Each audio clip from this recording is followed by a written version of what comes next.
하나님의 말씀은 로마서 2장 17절에서 29절까지입니다. 2장 17절 유대인이라 불리는 너가 율법을 의지하며 하나님을 자랑하며 율법의 교훈을 받아 하느님 뜻을 알고 지극히 선한 것을 분간하며 맹인의 길을 인도하는 자여 어둠에 있는 자의 빛이요 율법에 있는 지식과 진리의 모본을 가진 자로서 어리석은 자의 교사요 어린 아이의 선생이라고 스스로 믿으니 그러면 다른 사람을 가르치는 네가 네 자신은 가르치지 아니하느냐. 도둑질하지 말라 선포하는 내가 도둑질하느냐. 간음하지 말라 말하는 내가 간음하느냐. 우상을 가증 여기는 내가 신전 물건을 도둑질하느냐. 율법을 자랑하는 너가 율법을 범함으로 하나님을 욕되게 하느냐. 기록된 바와 같이 하나님의 이름이 너희 때문에 이방인 중에서 모독을 받는도다. 너가 율법을 행하면 할례가 유익하나 만일 율법을 범하면 네 할례는 무할례가 되느니라. 그런즉 무할례자가 율법의 규례를 지키면 그 무할례를 할례와 같이 여길 것이 아니냐. 또한 본래 무할례자가 율법을 온전히 지키면 율법 조문과 할례를 가지고 율법을 범하는 너를 정죄하지 아니하겠느냐. 무릇 표면적 유대인이 아니요 표면적 육신의 할례가 아니니라. 오직 이면적 유대인이 유대인이며 할례는 마음에 할지니 영이 있고 율법 조문에 있지 아니한 것이라. 그 칭찬이 사람에게서가 아니요 다만 하나님께시니라. 하나님 아버지 오늘 감사합니다. 오늘 이 말씀 한 절 한 절 잘 깨닫게 성령으로 지도하여 주옵소서. 예수님 이름으로 감사하며 기도드리옵나이다. 아멘. 자, 오늘 본문도 큰 맥락을 놓치지 말고 봐야 됩니다. 계속 확인해야 됩니다. 1장 18절에서 3장 20절까지 오늘 한 묶음으로 봐야 됩니다. 이것은 이방인의 죄 그리고 유대인의 죄를 나열하고 그 다음에 3장 넘어가면요. 3장 넘어가면 모든 사람의 죄. 그냥 논리적으로 전개하는 거야. 이방인도 죄인이다. 그렇다면 유대인은 선민이니까는 우리는 율법도 가졌고 할례를 받으니까 우리는 죄인이 아니다. 그렇게 생각하는데 그거 아니다. 유대인도 죄인이다. 것을 지금 논증하는 거예요. 오늘 우리가 다루고 있는 부분이 이 부분이에요. 이 부분. 사실상 이 부분 2장 1절에서 5절 그리고 그 중간에 멈췄다가 2장 17절에서 마지막 절이 몇 절입니까? 2장 29절까지 29절 그렇습니다. 요 안에 들어있는 거 6절에서 16절까지는 유대인이나 이방이나 동일하다 그 이야기를 하고 있는 내용이에요. 유대인의 죄를 오늘까지 유대인의 죄를 다스리고 그러면은 이제 질문이 나오는 거예요. 그럼 유대인은 뭐냐? 하나님 선택하고 저 아브라함부터 해가지고 저 이스라엘 역사가 가진 의미가 뭐냐? 그 부분에 대한 설명이 3장의 초도에 나오고 그 다음에 궁극적으로 가면은 모든 사람의 죄다. 자, 1장 18절에서 3장 20절까지는 인간은 여기서 인간은 유대인의 이방인 다 포함되는 보편 인류입니다. 휴먼 빙. 모든 인간은 죄 아래 있다. 즉 죄인이다라는 것을 논증하는 거예요. 논증하는 거예요. 자, 그렇다면은 이걸 놓치면 안 됩니다. 1장 16절에서 17절, 16절, 17절 복음의 하나님의 복음에는 하나님의 의가 나타나고, 그 다음에 여기가 하나님의 능력, 도나미스가 있어요. 이게 믿음으로 말미암아 구원한다. 믿음. 이 대주제, 이것이 로마서의 핵심 주제고 우리 기독교 신앙의 핵심 메시지가 여기 들어있어요. 이것을 이야기를 하다가 갑자기 죄인을 다루는 것은 이와 같은 위대한 하나님의 구원의 복음을 바르게 알기 위해서는 인간이 어떤 존재인가, 인간이 처해 있는 상황이 어떤 데인가를 이걸 알아야지 이걸 알 수 있는 거예요.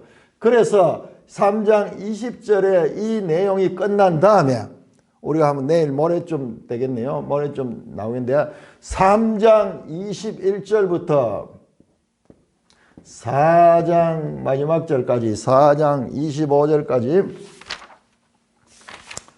그렇네요. 4장 25절까지가 바로 이것을 자세하게 다시 설명하는 내용이에요. 여기에 핵심이 있는가? 이거는 배경이에요. 배경. 어둠이야. 어둠. 빛과 어둠 가운데 빛이 빛되게 되려 그러면은 어둠과 대조가 돼야 돼요. 어둠과 대조가 되지 않는 빛은 온 세상이 다 밝기만 하면은 빛의 의미가 드러나지 않습니다. 우리 상대적이야. 그러니까 이 인간의 죄인됨을 알아야지 예수 그리스도를 통한 믿음으로 말미암아 구원이 뭔가를 설명하는 그 가운데 지금 이 부분입니다. 이 큰 틀을 가지고 보면은 우리가 벗어나지 아니에요.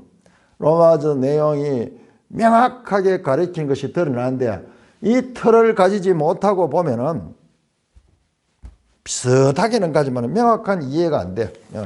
얼마나 메시지가 명확한지 우리가 또 확인을 해보도록 하겠습니다. 자, 17절에서 29절까지는요.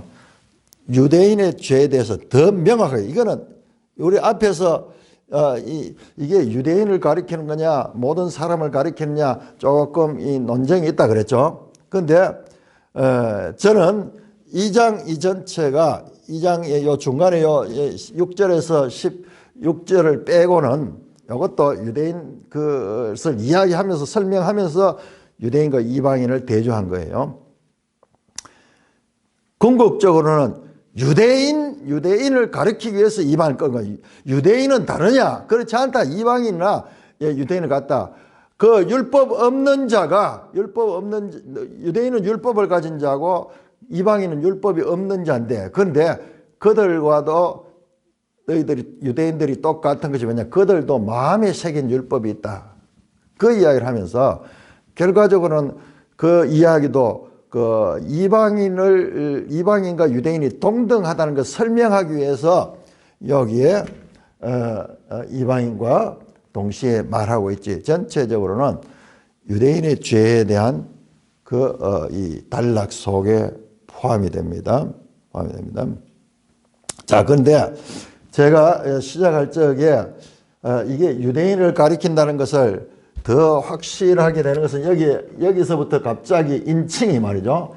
1장이 끝날 때까지는 3인칭으로 됐다가 3인칭 복수로 됐다가 2장 들어오면서 갑자기 2인칭 단수로 됐다 그러죠. 단수로 나온다. 그래서 내각 하면서 지금 대화를 하듯이 그러는데 이것은 가상적인 대화 상대자와 지금 이 대화를 하는 방법을 통해서 바울 사도께서 말씀하고자 하는 그런 뜻을 전하는 그와 같은 헬라적 수사학적인 디아트랩의 방식이라고 말씀드렸습니다. 자, 우리는 여기서 너를 갖다가 편지를 받는 수신자인 로마 교회를 생각할 수 있는데, 로마 교회는 2인칭 단수가 아니고 복수가 돼야 돼, 보였어요. 너희들 돼야 돼, 너희들. 뒤에 보면 로마 교회 나오거든요. 16장에 가면 최소한 한 5개 이상, 한 7개의 교회가 나오는데, 그러므로 이것은 이 대화 상대, 가상적 대화 상대자로서 나타나는 디아트레 방식이다. 자, 요 2인칭 단수가 다시 오늘 2장 17절에 등장합니다. 17절에. 자, 2장 17절. 유대인이라 불리는 너가 율법을 의지하여 하나님을 자랑하며 하면서, 여기서 너 하는 요 단어가 수 하는 건데, 여기 2인칭 단수가 다시 재개되는 거예요. 그래서 제가 이 2장 전체가 1장은 이방인의 죄를 드러냈다 그러면은 2장은 그 이방인을 보고 판단하는 유대인들, 너희들도 마찬가지야. 그 이야기를 하고 있습니다. 결과적으로 제가 서론에서 말했듯이 로마서 전체 배경 속에서는 유대인과 이방인의 관계에 대한 그리고 하나님은 그들의 이 관계에서 서로 갈등 느끼는 이 차원이 아니라 마지막에 가면은 9장에서 11장에 가면 하나님의 구속사적인 경륜으로 그렇게 이야기를 끌고 가면서 그들이 다투는 이런 이야기들이, 갈등을 느끼는 이런 것들은 아무 무의미한 거다 하는 것은 무의미한 그것을 이제 논증하게 될 거예요. 그러나 하나님의 뜻은 그러할지라도 우리 인간 사이에서는요, 그런 갈등이 있을 수 있습니다. 있을 수 있는 거예요. 그렇지만은 하나님 말씀 가운데서 그 뜻을 해석을 바로 해내야 된다. 자, 그런 식으로 이 로마서가 전개됩니다. 자, 구체적으로 나오죠. 이제 유대인이라 불리는 네가 율법을 의지하며 하나님을 자랑한다. 여기서 자랑한다는 말은 뒤에 보면은 자랑치 못한, 자랑할 수가 없느니라, 그런 단어들이 나옵니다. 3장 27절 보면 그런즉 자랑할 때가 어디냐, 있을 수 없느니라. 그 말과 대조하면은 이 자랑은 저기에 3장에서 나오는 자랑치 못하니라 하는 것은요, 하나님의 모든 것이 하나님의 주권을 드러내기 때문에 이제 우리가 자랑할 게 없다는 말씀이에요. 그런데 2장에서 지금 유대인이 자랑한다는 것은요, 교만한 거. 자신들은 선민이다 하는 의식, 선민의식, 그것을 가지고 율법을 자랑하지만은 그러나 앞에서 나왔죠. 율법이 좋은 겁니다. 율법이 나쁜 거 아니에요. 우리가 잘못 배워가지고 율법과 복음 막 이렇게 대조해가지고 그러는데 율법으로 구원을 받을 수 있습니다. 우리 앞에서 나왔던 2장 1절에서 16절의 내용이요, 아주 중요합니다. 행함으로 이 하나님께서 각 사람이 행한 대로 보응하신다. 그 말씀이요, 중요합니다. 율법을 행하면 의롭다함을 얻을 수 있어요. 13절 보세요. 오직 율법을 행하는 자라야 의롭다 하시고, 율법을 순종해서 행하면 의롭다 하심을 얻을 수 있습니다. 그냥 율법을 소유했다고 되는 것이 아니라 내가 그 율법을 지켜야지 의롭다함을 받을 수 있어요. 문제는 율법 자체가 문제가 아니라 사람 자체가 죄인이 되어가지고 율법을 온전히 지키지를 못하는 거예요. 거기에 문제 있는 거지. 문제는 사람에게 있는 거지 하나님이 주신 율법 자체가 문제가 아니에요. 그러면은 우리가 참 율법을 왜 주셨지 뭐 이런 여러 가지 생각하죠. 그거 다 설명해 주는 거예요. 율법을 주는 이유까지도 바울 사도가 다 설명. 그리고 우리 기독교 신앙은 아주 논리적으로 우리가 가진 의문을 다 풀 수 있는 그런 내용을 가지고 있는 것이 기독교 신앙이고, 특별히 로마서는 그런 것들을 다 가르쳐 주는 거예요. 자, 유대인이라 불리는 네가 율법을 의지하며 하나님을 자랑한다. 그렇죠? 자기들은 하나님의 택한 백성이고, 그리고 우리는 율법을 지킨다. 그렇게 그들이 유대인이라 불리는 사람들이 그렇게 생각한다 이 말을 생각한다. 그러면서 자 요거는요. 요 문장이 율법의 교훈을 받아 하나님의 뜻을 알고 지극히 선한 것을 분별하며 맹인의 길을 인도하여 어둠에 있는 자의 빛이요. 율법에 있는 지식과 진리의 모본을 가진 자로서 어리석은 자의 교사여 어린아이의 선생이다. 이 말을요. 그냥 읽으면은 무슨 말인지 몰라요. 자, 17절에서 20절까지가 한 달락인데 유대인이라 불리는 사람이 뭐냐? 마지막 20절에 스스로 믿는다. 선생이라고 스스로 믿는다는 거예요. 그 이야기예요. 그 중간에 있는 것은 전부 다 이 수식하는 거예요. 결론적으로는 우리 중간에 끊어버리면 뜻이 반대가 돼버려요. 율법을 의지하고 하나님을 자랑한다. 좋은 거죠. 율법의 교훈을 받아 하나님의 뜻을 알고 지극히 선한 것을 분별하고 맹인의 길을 인도하는 자여 어둠에 있는 자의 빛이다. 너무너무 좋은 표현이죠. 그 다음에 율법에 있는 진리와 지식과 진리의 모본을 가진 자고 어리석은 자를 가르치는 교사고 어린아이의 선생이다. 그랬으면 좋은데 그렇다고 스스로 믿고 있다 이 말이야. 그러니까 이게 이 헬라어의 이 문법적인 구조가 전체를 다 봐야지 되는 거예요. 영어도 좀 그렇잖아요. 우리말하고 좀 다르죠.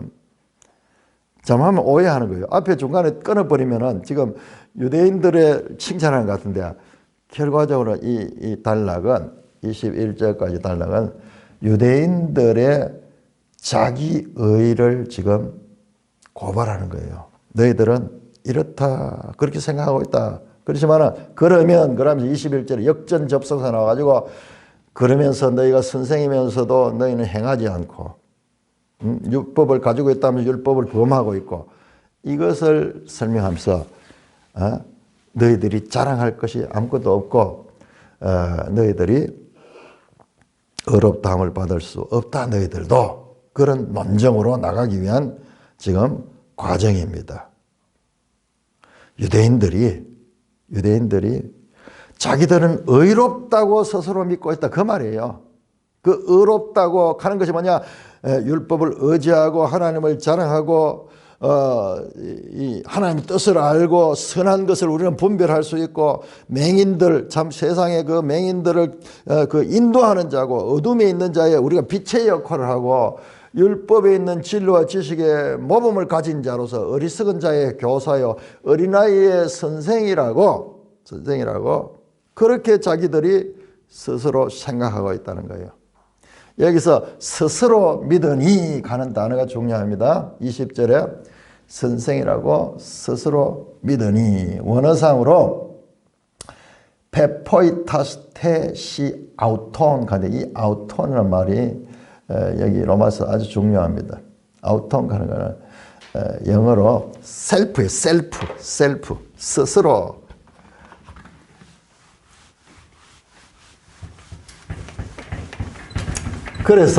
그래서 이것을 나중에 사도 바울은 10장에 가서 이 유대인의 특징을 갖다가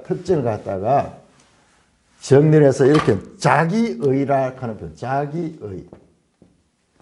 자기의라 하는데 이게 셀프 라이토스니스거든요. 셀프잖아요, 셀프. 스스로 그렇게 생각하는 거야.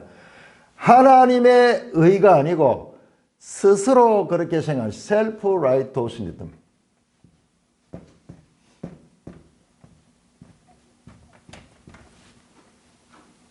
지금 그 이야기입니다. 단어가 가지는 의미가 자 10장 한번 와볼까요? 10장 3절에 나오네요. 하나님의 의를 모르고 자기 의를 세우라고. 지금 주제가 하나님의 의잖아요. 하나님의 1장 17절에 하나님의 의, 복음에는 하나님의 의가 나타나. 그 이야기 하는데 그 반대되는 자기 의를 가지고 있다고 스스로 믿고 있는 거예요. 스스로 생각하는 거예요. 셀프 라이처스니스. 자, 그러면서 너희들 그렇게 믿고 있고 스스로 자부하고 있지? 그러면 역전접수합니다. 다른 사람을 가르치는 네가 인칭 단수죠. 네 유대인들을 가르치는 네 자신은 가르치지 아니하느냐. 도둑질하지 말라고 가르치면서 선포하는 네가 도둑질을 하느냐. 조금 지나치죠. 이들이 도둑질을 했는지 안 했는지 어떻게 일방적으로 딱 이렇게 했죠.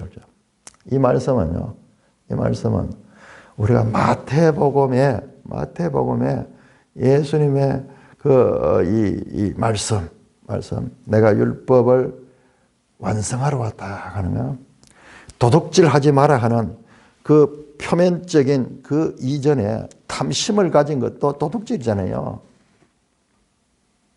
율법의 깊은 율법의 완성은 내면에까지 들어가잖아요. 그러니까 이걸 일반화 유대인들 전체가 도둑질이다. 이 말은 이것을 우리가 표면적으로 생각하면은 이해가 안 돼요. 왜 유대인들이 다 도둑질해서 도둑질 안 하는 사람도 있고 정직하게 한 사람들이 얼마나 많은데. 나는 너에게는 옛사람이 이른바 이렇게 말했지만 나는 너에게는 그리스도의 온전한 율법 아래서는 모든 사람들이 법을 지키는 거예요.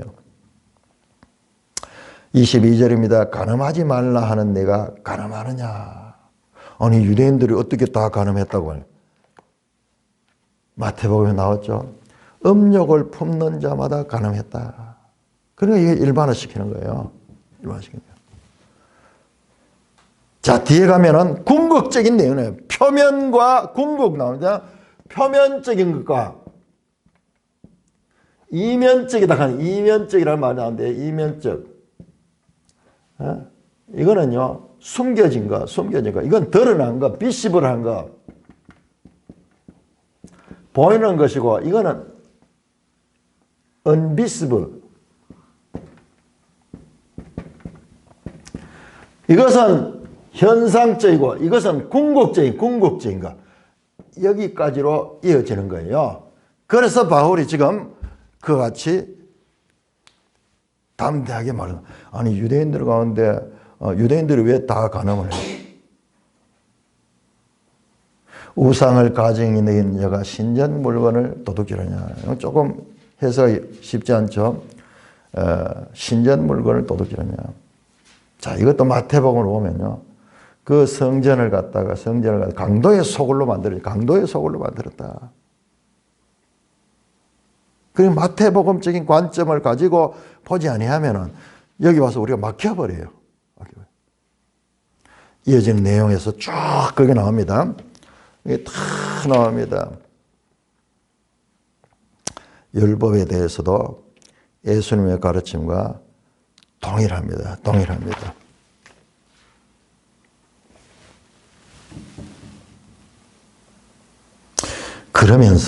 그러면서 기록된 바와 같이 하나님의 이름이 너희 때문에 이방인 중에서 모독을 받는다. 무슨 말이죠? 기록된 바. 자, 지금 바울 사도는 유대인들이 율법을 가지고 있고 하나님의 백성인 것을 자랑하지만은 그들이 율법을 지키지 않는다는 거예요. 구체적으로 도둑질하고 간음하고 우상의 것을 훔치기도 하고 여기서 간음과 우상이 연결되는 걸 보니까 22절 보니까 이게 우상숭배를 가리키는 것 같아요. 우상숭배요. 자, 간음이 우상숭배거든요. 우상숭배가 구약 성경에는 우상숭배를 간음으로 많이 표현하잖아요. 호세아서도 그렇고 그다음에 선지서들을 보면은 하나님이 남편이 되었지만 에레미야 말이죠. 내가 저들의 남편이 되었지만 그들이 나를 버렸다.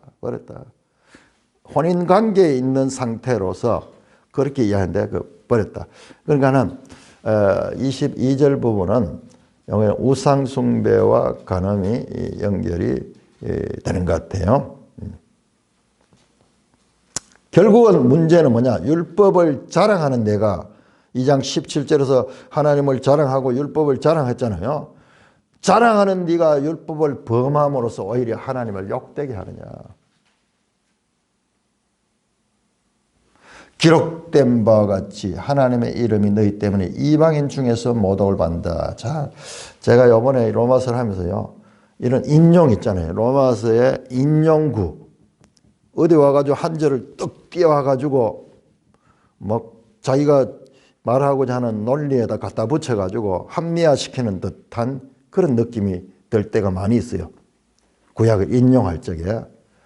구약에 원래 있던 문맥의 그 의미가 아니라 우리 마태복음 하면서도 제가 그런 의문을 제기했죠. 예를 들어 마태복음 2장에 예수님이 아기 때 이 천사가 요셉에게 현몽해서 이야기했죠. 애굽으로 피해라. 그래서 그 아기와 가족들이 애굽으로 피난 가잖아요. 그러면서 호세아서를 쭉 인용하면서 이는 내 아들을 애굽에서 불렀다 함을 이루려 함이라. 이런 이야기를 한 거예요. 아니 호세아서에 그런 내용이 이 사건하고 전혀 관계없을 것 같은데. 자, 우리가 이제 구약을 인용할 적에 신약이 어떻게 사용하는가, 이제 그런 부분들을 좀 봐야 되는데, 지금 오늘 대표적으로 이런 말씀, 여기에 이사야 한번 찾아볼까요? 이사야 52장 5절입니다.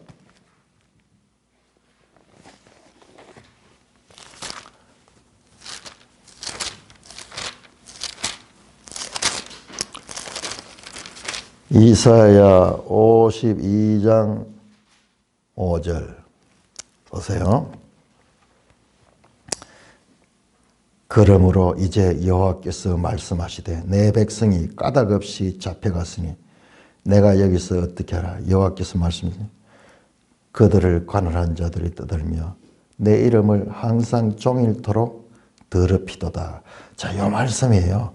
내 이름이 이방인 중에서 모독을 받는다. 하나님의 이름이 유대인들 때문에 이방인 중에서 모독을 받는다 하는 말씀을 탁 띄웠는데, 자, 여기 이사야 52장 5절인데요. 자, 보세요.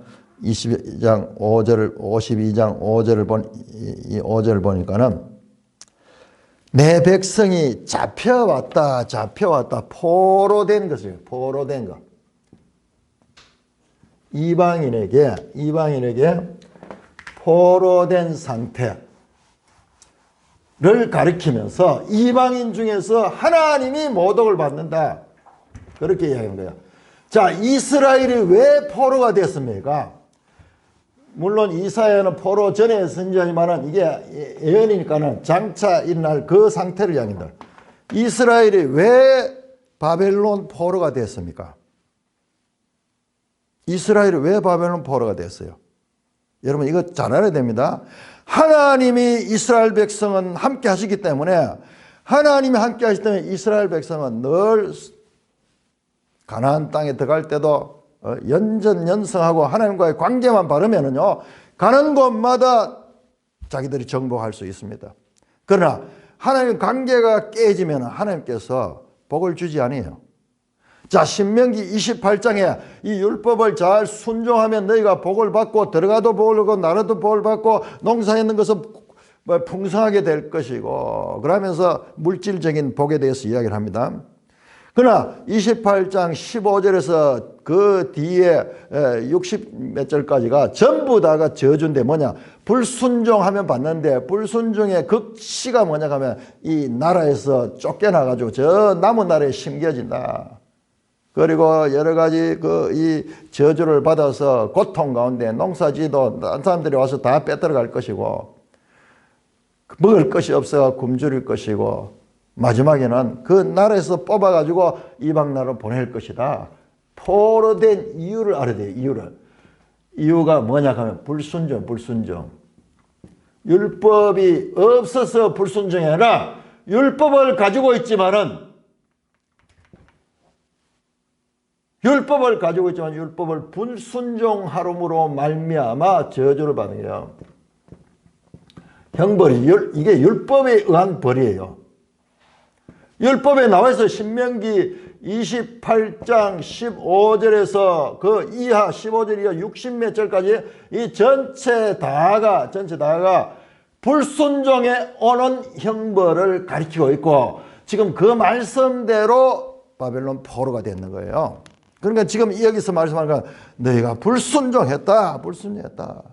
그래서 이방인 가운데 모독을 받는다. 이 말은 근본적으로 유대인들이 하나님의 법을 불순종했다는 것을 가리키는 겁니다. 그러니까는 이게 그냥 하나 뚝 띄워앉는 것 같지만은 이 배경을 생각해 보면요.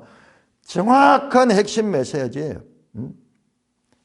율법에 대한 불순종으로 인한 형벌을 봉으로 바벨론 포로가 됐다. 그 말씀을 지금 하는 내용을 딱 뽑아가지고 딱 붙이는. 그러니까 이 말 한마디가 뭐냐 그러면 너희들이 율법을 가지고 있지만은 율법을 행하지 아니했다.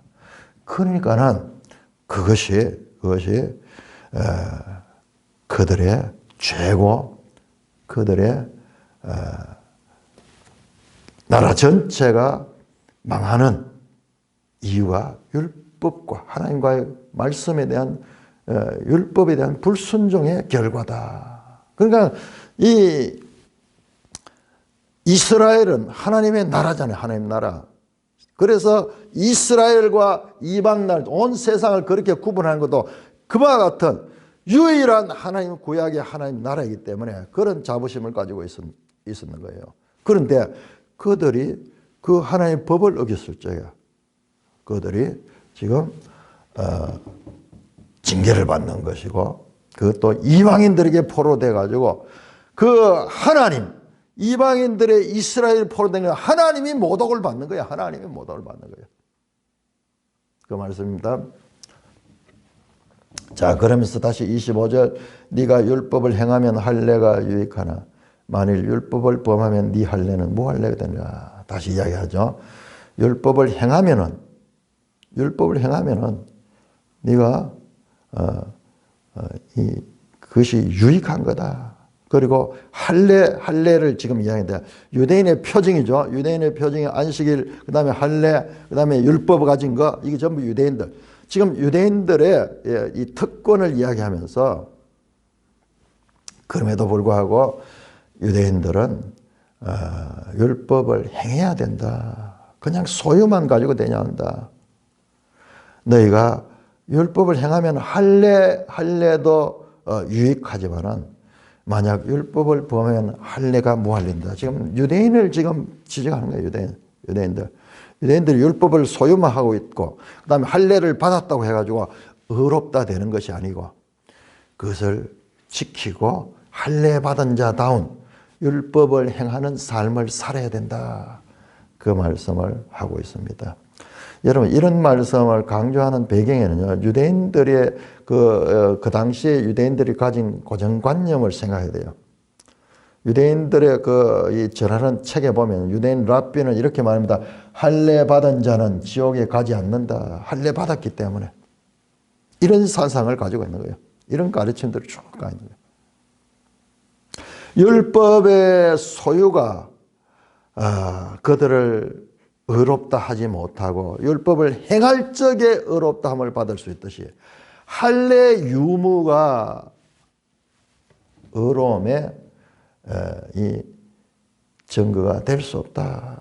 할례가 하나님의 이 진노를 피할 수 있는 안전막이 되는 것이 아니다.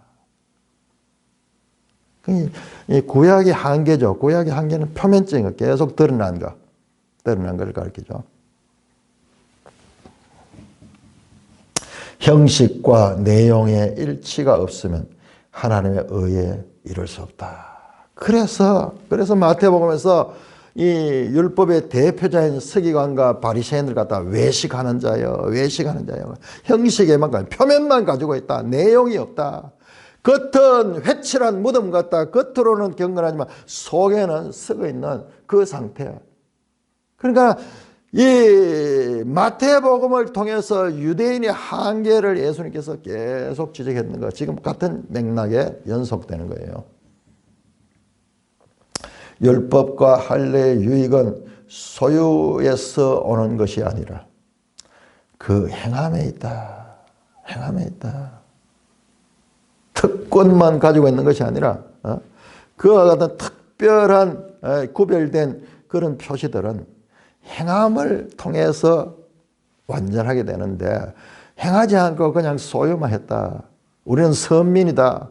그런 생각에 지금 사로잡혀 있는 그들의 고정관념을 깨뜨리게 됩니다. 그러면서 또 놀라운 말씀이 나옵니다. 26절 그런즉 무할례자가 율법의 규례를 지키며 무할례를 하려고 하죠. 무할례자가 나와요. 무할례자.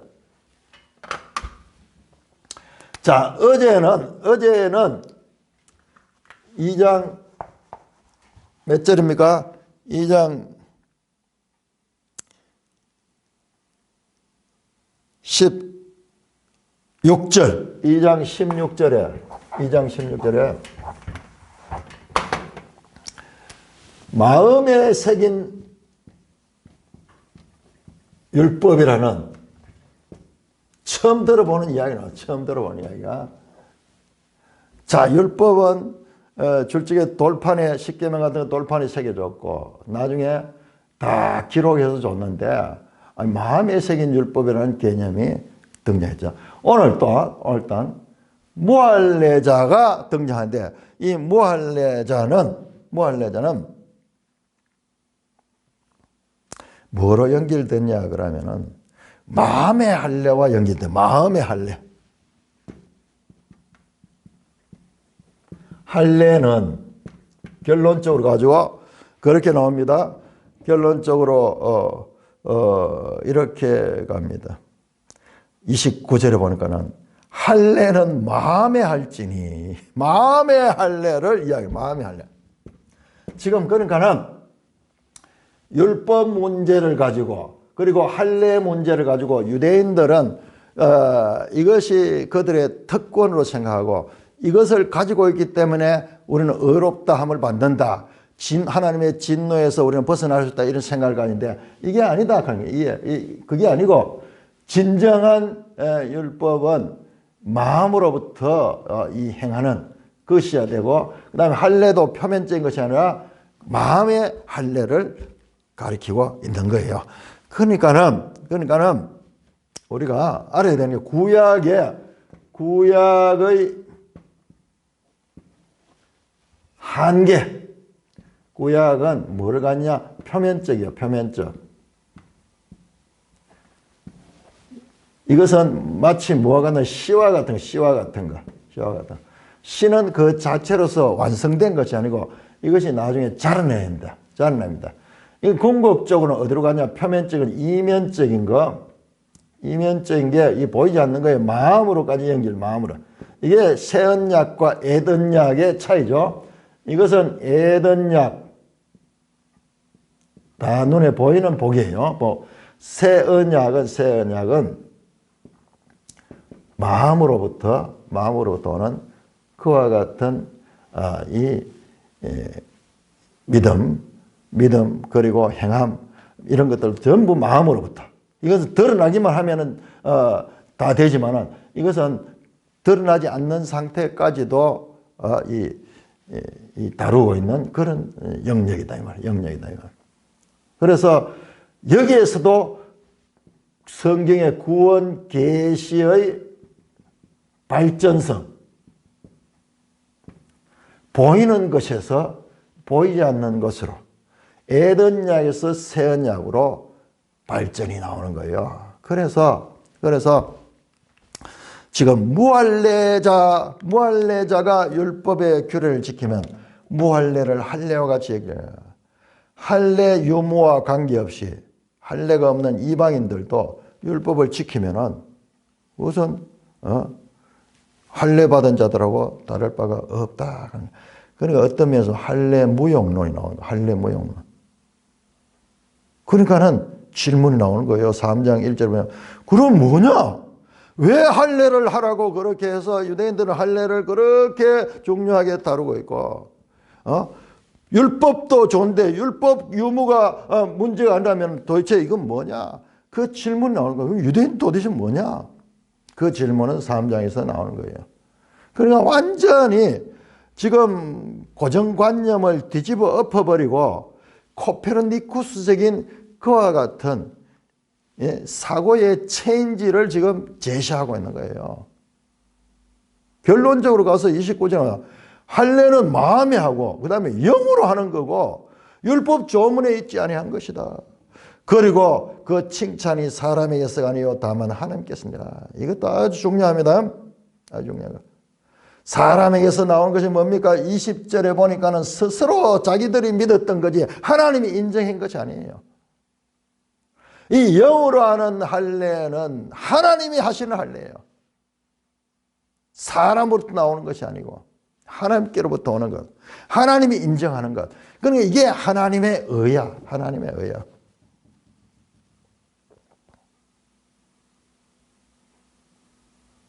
자, 여기서도 그러면 어떻게 보면은 무할례자가 이 더 할례자보다 더 우월한 것 같은데 그 말 아닙니다. 무할례자나 할례자나 동일하다 하는 이야기를 하기 위해서 우리가 자칫하면은 이 할례자의 그 부족함을 강조하다 보니까 무할례자가 오히려 온전한 것이 생각하는데 그런 뜻이 아니에요. 무할례자나 할례자나 동일한 죄인이고 동일하게 의롭다함을 얻을 수 없다는 것을 가리키기 위해서 대조적으로 강조하는 거지 무할례자를 두둔하는 게 아니에요. 동일하다 하는 이야기를 하는 겁니다. 그러면서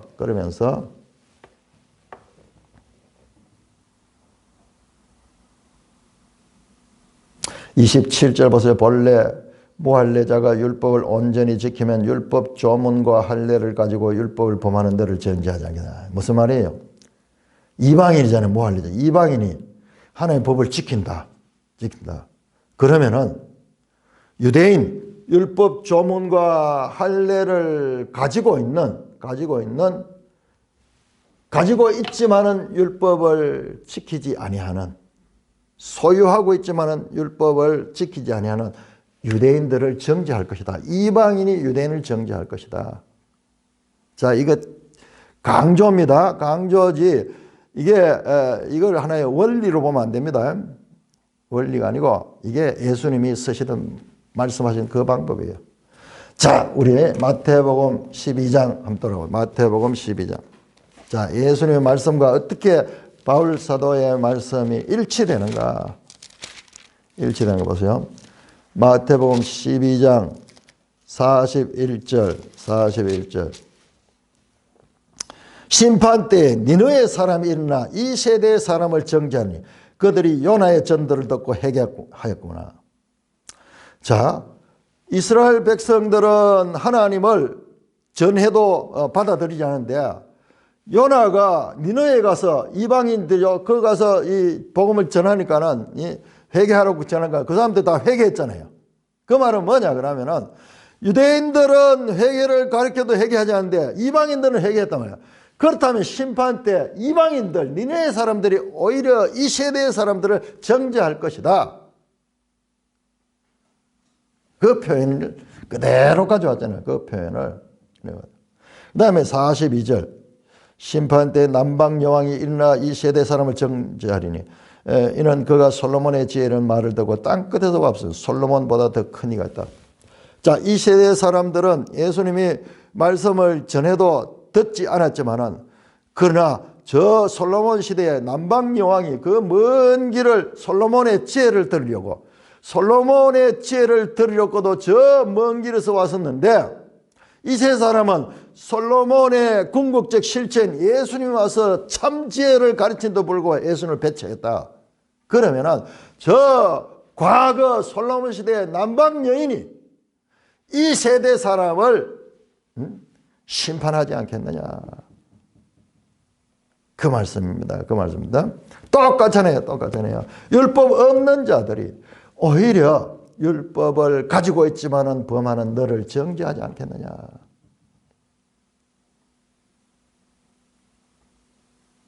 예수님은 사도 바울은 예수님의 12제자 이 자리에서는 없었잖아요. 마태복음 이 자리에 없었지만은 그러면 돌아가고 바울이 가르치는 내용은 예수님의 가르침을 일맥상통하게 다루고 있다. 그래서 바울이 1장 1절부터 시작해 계속 예수 그리스도 매 절마다 예수 그리스도. 자, 표면적인 유대인이 있고 이면적 유대인이 있다. 이와 같은 표현을 쓰고 있습니다. 자, 매일성경 한번 보세요. 제가 이 부분에서 좀 더 매일성경 103쪽이죠.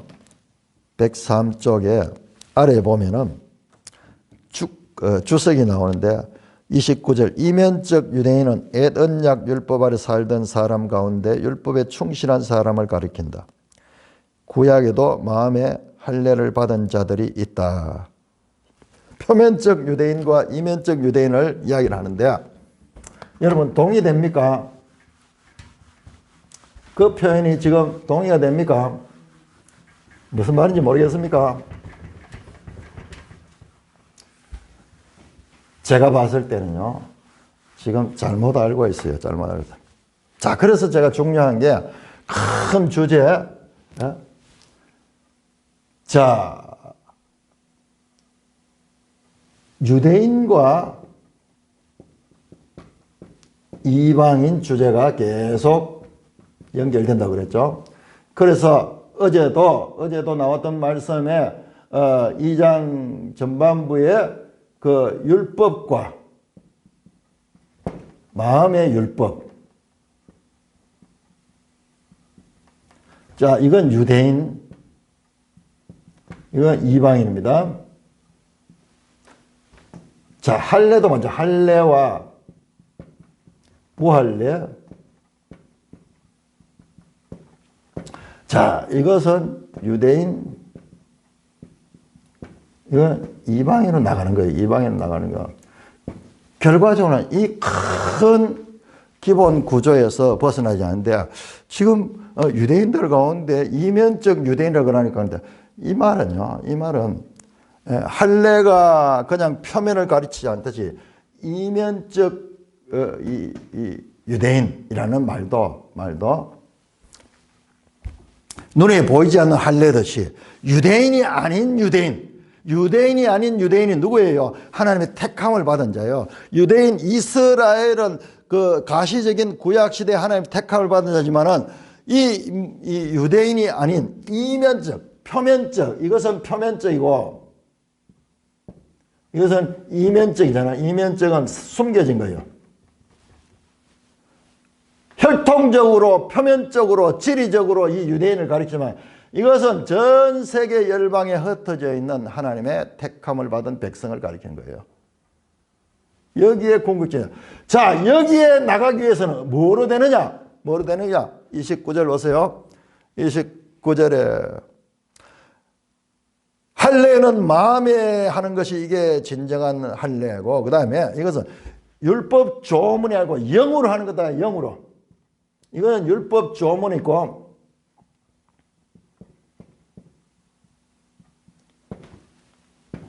이게 푸뉴마티스.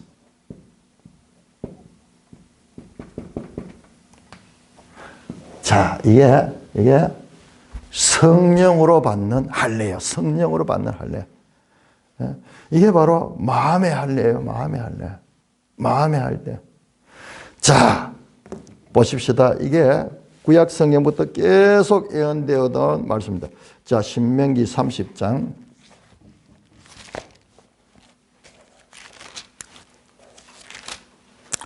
신명기 30장 6절, 30장 6절 보세요. 여기에 어마어마한 내용이 나오는 거예요.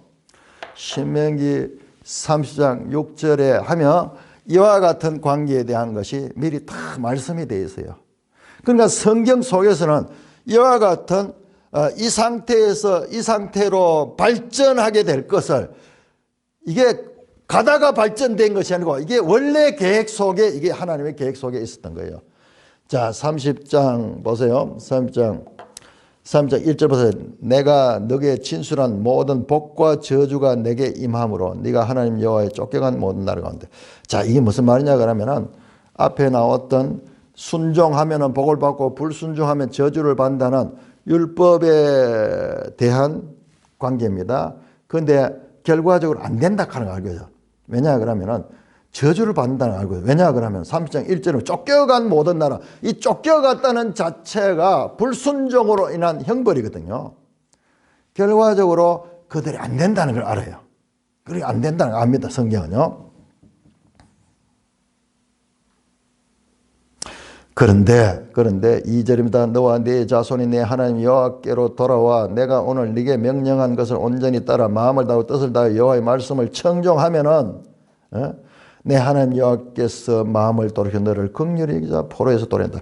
자, 그 포로로 불순종해서 포로로 갔던 그곳에서 회개하고 돌이키면은 하나님께서 다시 포로에서 돌아오게 하시고 3절 후반절 네 하나님 여호와께서 흩으신 모든 백성 중에 너를 다시 모은다. 네 쫓겨간 자들이 하늘가에 있을 자로 내 여호와가 모을 것이고 다 모을 것이다. 뿐만 아니라 6절 보세요. 6절. 자, 여기에 6절이 나오는데 6절 보세요. 네 하나님 여호와께서 네 마음과 네 자손의 마음에 할례를 베푸사 너로 마음을 다하여 뜻을 다하여 내 하나님 여호와를 사랑해서 너로 생명을 얻게 할 것이다. 어떻게? 하나님께서 마음의 할례를 행해 주시는데 이 마음의 할례를 어떻게 하냐? 성령으로 합니다. 자, 여기에서 에스겔 36장으로 나옵니다. 에스겔 36장으로.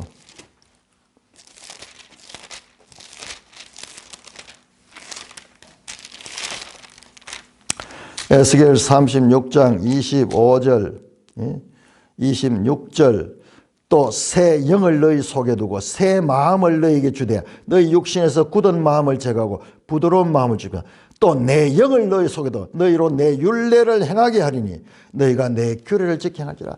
스스로 성령으로 그렇게 하나님의 법을 순종할 수 있도록 해주신다는 말씀이에요. 이것은 구약 속에 이미 선지자를 통해서 나타난 하나님의 계획이에요. 하나님의 계획. 이스라엘의 한계와 하나님의 계획입니다. 자, 신명기 29장 보세요. 29장. 실패하는 이유를 설명합니다. 29장 2절 모세가 온 이스라엘 소집하고 그들에게 이르되 여호와께서 애굽 땅에서 너희의 목전에 바로와 그의 모든 신하와 그 온 땅에 행하신 모든 일을 너희가 봤으니 곧 그 큰 시험과 이적과 기사를 내 눈으로 보았더라. 그러나 보세요. 이스라엘 백성이 다 이 모든 것을 경험했지만 부족한 게 있어요. 뭐냐? 4절입니다. 4절. 그러나 깨닫는 마음과 보는 눈과 듣는 귀는 오늘까지 여호와께서 너에게 주자다.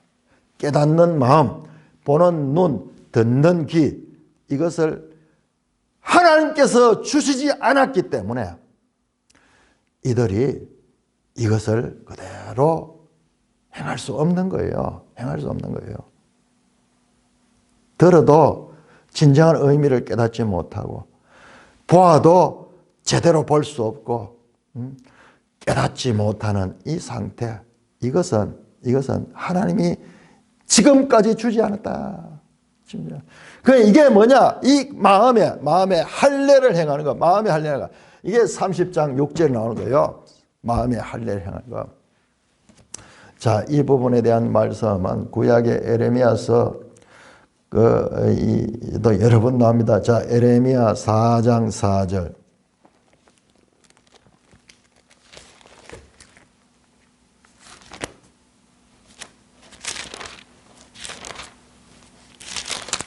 에레미야 4장 4절. 유다인과 예루살렘 주민들아 너희는 스스로 할례를 행하여 너희 마음의 가죽을 베고 나에게 속하라. 9장 26절, 31장 33절, 에스겔 36장 26절 등등 마음의 할례도 구약에 이미 있는 거예요. 이것은 뭐냐? 성령. 이건 새 언약 시대, 신약 시대에 일어나는 것입니다. 그리고 이 모든 것들은 어디서 나오느냐? 사람으로부터가 아니고 다만이라면 오직이라는 뜻이에요. 알라 오직 하나님께로 나누니라. 그러면서 바울은 지금 이 말씀보다 유대인들도 죄인이고 그럼에도 불구하고 하나님께서는 이 상태뿐만 아니라 하나님께서는 이 구원 계획에서 유대인 이후에 오는 성령으로 시작되는 새로운 언약의 시대를 주셨다는 것을 지금 가르치고 있습니다. 논리적으로 한 단계 한 단계 나갑니다. 한 단계 한 단계 나가면서 이제 3장 21절부터 가면요. 21절 가면 팍 터져 나옵니다. 하나님의 구원 계시의 발전성이 구약과 신약의 차이점. 그러나 지금 2장 여기에서는 아직까지 유대인이나 이방인은 동일한 죄인이라는 면에서 동일하다. 유대인들이 선민이라고 해서 자기들은 의롭다함을 받을 수 없다. 유대인들의 착각을 깨뜨리며 동일하다는 것을 말씀하고 있는 것입니다. 혹시 잘못 읽고 또한 저 이면적 유대인 그러면서 이게 유대인들이 오히려 불리한 것이 생각할 수 있는데 그런 개념이 아니에요. 앞에서도 율법 없는 자들이 이 본성을 가지고 율법을 지키면은 그런 이야기 나오는데 그 이야기도 그 이방인들이 그렇게 온전히 할 수 없습니다. 유대인들이 할 수 없듯이 이방인들도 온전히 할 수 없습니다. 여기에서 2장에서 핵심 메시지는 유대인이나 이방이나 동등하다 하는 그 이야기를 했습니다. 그 이야기를 하는 거죠. 그것을 이제 우리 3장에 가면 확실하게 알게 될 것입니다. 찬송가 449장입니다.